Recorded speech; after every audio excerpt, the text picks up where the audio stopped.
Assalamualaikum warahmatullahi wabarakatuh.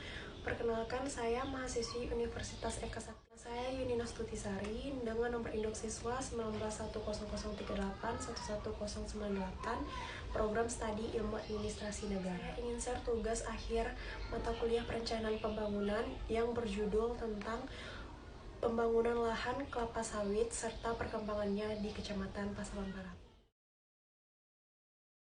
Hai teman-teman, sebelum kita membahas tentang pembangunan lahan kebun kelapa sawit, saya ingin sedikit menjelaskan tentang kelapa sawit itu merupakan tumbuhan industri atau perkebunan yang berguna sebagai penghasilan minyak masak, minyak industri, maupun bahan bakar. Pohon kelapa sawit juga terdiri dari dua spesies, yaitu Elais guineensis dan Elais oleifera, yang digunakan untuk pertanian komersil dalam pengeluaran minyak kelapa sawit. Nah, sekarang kita berada di pembangunan lahan yang saya maksud.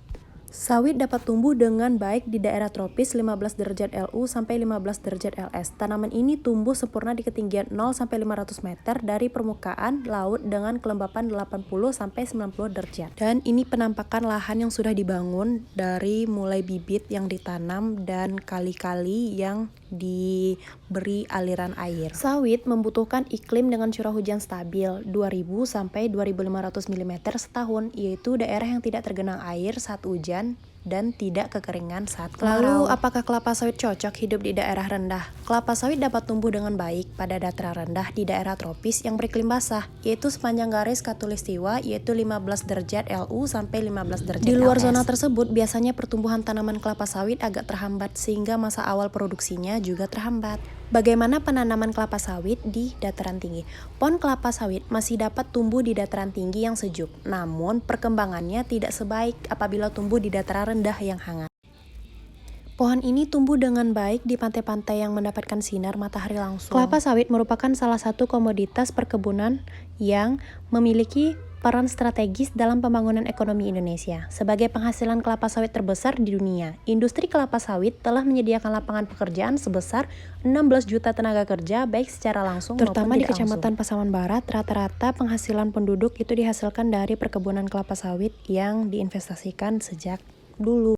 Jelas ya, ini merupakan salah satu investasi, apalagi di Kecamatan Pasaman Barat. Ini penampakan sawitnya jika dia sudah besar terus berbuah dan bisa dijual. Membersihkan lahan untuk menjadi tanah kosong biasanya kita menggunakan ekskavator karena meringankan pekerjaan.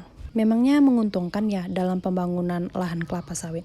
Tentu jelas menguntungkan jika dia sudah menghasilkan buah, karena Badan Pusat Statistik menyatakan usaha perkebunan kelapa sawit lebih menguntungkan dibandingkan dengan perkebunan tebu dan karet karena rasio persentase biaya komoditas antara andalan Indonesia tersebut lebih rendah dibandingkan yang lain. Gitu, Besti. Jarak antar lubang tanam yaitu 9 x 9 x 9 meter. Apabila kebun kelapa sawit berupa area perbukitan, harus dibuat teras melingkari bukit dengan jarak 1,5 meter dari sisi lereng. Ini penampakan kebun sawit yang udah besar, udah banyak buahnya gitu. Memangnya kalau kita dimulai dari pembangunan lahan, kita harus nunggu berapa lama sih agar bisa panen buah sawitnya? Pada umumnya, kelapa sawit mulai berbuah setelah umur 2,5 tahun dan masak 5,5 bulan. Itu setelah penyerbukan. Buah sawit dapat dipanen ketika berumur 31 bulan. Lebih jelasnya, dibutuhkan sekitar 4 tahun bagi pohon kelapa sawit untuk menghasilkan buah yang sesuai untuk panen. Setiap pohon kemudian akan terus menghasilkan buah hingga 30 tahun ke depan. Pada saat yang sama, mereka akan tumbuh sekitar 12 meter. Untuk lebih jelasnya, keuntungannya dan manfaatnya kelapa sawit dalam aspek ekonomi dapat kita lihat dalam sumber devisi, yakni sebagai penghasil devisi terbesar juga meningkatkan pendapatan petani.